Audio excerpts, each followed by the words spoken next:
karena ini orang cukup berpengaruh kalau mengeluarkan pendapat. Nah, saya khawatir pendapatnya sedikit bias dipengaruhi oleh posisinya. Kok itu kan administratif sepele? Oh, tidak sepele.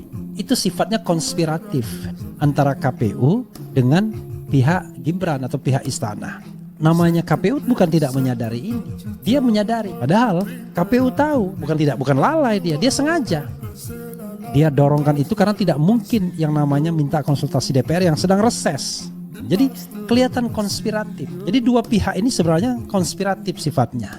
Dan ini pelanggarannya terukur. Madu, salah satu obat paling mujarab, insya Allah. Sedia madu ternak dan madu hutan. Dihasilkan oleh lebah dari nektar bunga asli, bukan dari gula yang dimakan lebah. Proses higienis, kemasan praktis dan elegan. Garansi 1 juta rupiah jika terbukti madu kami tidak asli. Terbaik, madu kelanceng, dari lebah spesial. Hubungi Sobat daerah sekalian, tapi saya segera terganggu dengan pendapat seseorang yang sesungguhnya teman baik saya, teman akrab saya, sering sekali kita saling memperkuat dalam hal isu-isu demokrasi dan lain sebagainya. Tapi kali ini saya sepertinya harus highlight, harus menggarisbawahi karena ini orang cukup berpengaruh kalau mengeluarkan pendapat. Nah, saya khawatir pendapatnya sedikit bias dipengaruhi oleh posisinya ya sebagai part of certain political party members ya. Coba kita lihat ya. Begini, menarik skenario yang ditawarkan untuk putusan MK. Nah, tetapi hal yang membuat saya agak gimana gitu yaitu skenario yang mengatakan bahwa katanya jadi ada 4 skenario ya. Skenario menolak semuanya.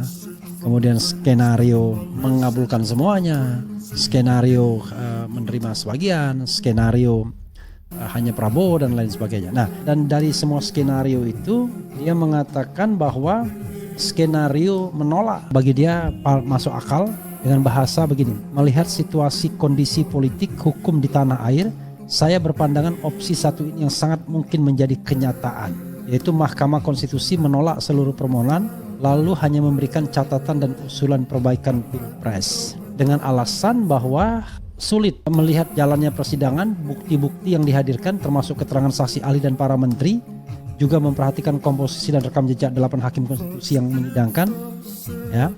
Jadi begini, kalau kita lihat persidangan ya, mudah-mudahan yang bersangkutan melihat persidangan yang mendalam juga. Kan tadi dikatakan soal bukti. Kalau kita bicara tentang soal bukti, maka yang ada pelanggaran yang sifatnya terukur, ada pelanggaran yang mungkin sifatnya terstruktur, ya masif dan sistematis. Nah, pelanggaran yang terukur itu kan mudah mengukurnya. Maka dalam persidangan jelas ada pelanggaran yang terukur, yaitu pelanggaran yang menyangkut Gibran. Pelanggaran yang menyangkut Gibran itu pelanggaran yang terukur, yaitu melanggar peraturan KPU nomor 19 tahun 2023. Jadi kita tidak mempermasalahkan lagi putusan MK, tetapi yaitu tidak terpenuhinya syarat prosedural pendaftaran calon wakil presiden. Kok itu kan administratif sepele? Oh, tidak sepele. Itu sifatnya konspiratif antara KPU dengan pihak Gibran atau pihak istana atau bahkan pihak 02 sendiri. Kita tahu kan putusan itu dibacakan pada tanggal 16 Oktober. Sementara pendaftaran itu dibuka pada tanggal 19 sampai 25 Oktober. Nah, untuk mendaftar maka putusan Mahkamah Konstitusi itu tidak bisa dijalankan begitu saja. Karena ini termasuk yang paling tidak seperti yang dikatakan Arief Hidayat itu non self-executing. Putusan itu harus direalisasikan, harus dilaksanakan dengan peraturan KPU. Karena putusan MK itu ya seperti undang-undang yang dilaksanakan dengan peraturan KPU, keputusan MK dalam konteks ini dilaksanakan melalui keputusan KPU. Nah, ternyata namanya KPU bukan tidak menyadari ini. Dia menyadari. Karena itulah KPU berusaha mengubah peraturan KPU nomor 19 2023 tersebut yang masih mencantumkan usia 40 tahun dan tidak ada pengecualian. Itu langsung ke Ditjen Perundang-undangan tanpa melalui konsultasi DPR. Sama Ditjen Perundang-undangan ditolak pengundangan peraturan ini karena belum ada yang namanya konsultasi DPR. Lalu ini terungkap melalui kesaksian Patra MZen atau Arief Patrawijaya yang merupakan lawyer yang menggugat KPU di Pengadilan Etik atau DKPP, Dewan Kehormatan Penyelenggara Pemilu. Lalu DKPP mengatakan bahwa terjadi pelanggaran etik ya karena tidak mengubah terlebih dahulu peraturan KPU. Padahal KPU tahu, bukan lalai dia sengaja. Dia dorongkan itu karena tidak mungkin yang namanya minta konsultasi DPR yang sedang reses. Oke. Maka dia bikin surat edaran. Itu yang terungkap di persidangan. Jadi kelihatan konspiratif. Jadi dua pihak ini sebenarnya konspiratif sifatnya. Dan ini pelanggarannya terukur. Jadi ada pelanggaran yang betul-betul terukur, yaitu dia tidak memenuhi prosedur yang ditetapkan oleh peraturan KPU nomor 19. Nah, belakangan peraturan KPU itu kemudian diubah. Ya, pada tanggal 3 November. Udah lewat.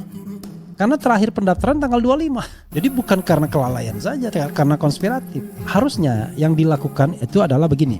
Putusan MK kontroversial, ya, dibacakan pada tanggal 16 Oktober. Sudah, kita terima saja begitu saja. Tetapi di lapangan putusan itu harusnya tidak bisa dilaksanakan.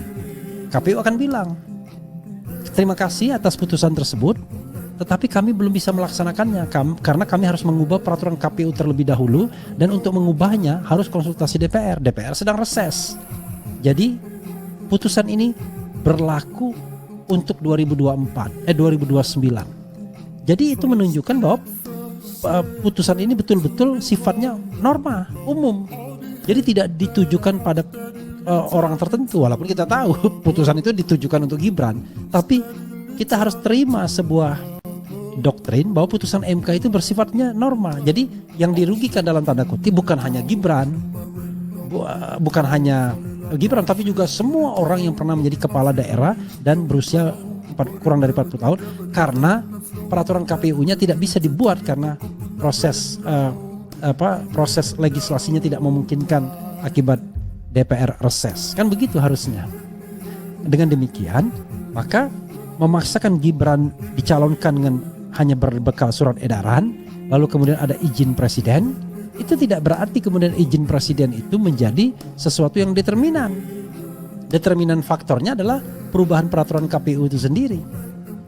Wah, kalau gitu kan sesuatu yang bukan kesalahan dari pihak 0, siapa bilang? Karena mereka memaksakan untuk mendaftarkan Gibran. Prabowo juga salah karena Prabowo sengaja memang menggandeng Gibran untuk kepentingan keuntungan elektoralnya. Kan begitu. Kapasitas belum ada, tapi keuntungan elektoral jelas. Karena dia anak seorang presiden dan presiden bisa menggerakkan resources termasuk bansos misalnya, termasuk anggaran negara, termasuk automatic adjustment dan lain sebagainya. Jadi siapa bilang tidak ada pembuktian, tidak ada pelanggaran yang terukur? Ini pelanggaran yang sangat terukur.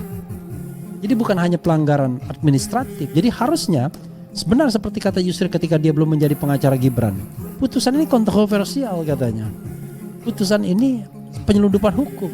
Tidak ada waktu untuk mengubahnya karena DPR sedang reses. Kalau saya mendapatkan putusan ini, ya saya bilang terima kasih. Saya enggak deh daripada nanti dipermasalahkan semua orang. Kan begitu ketika dia belum menjadi lawyernya. Nah, karena itu saya bilang kita tidak bisa membuktikan. Kita membuktikan dan ini tidak dibantah oleh saksi maupun ahli dari KPU. Lucu.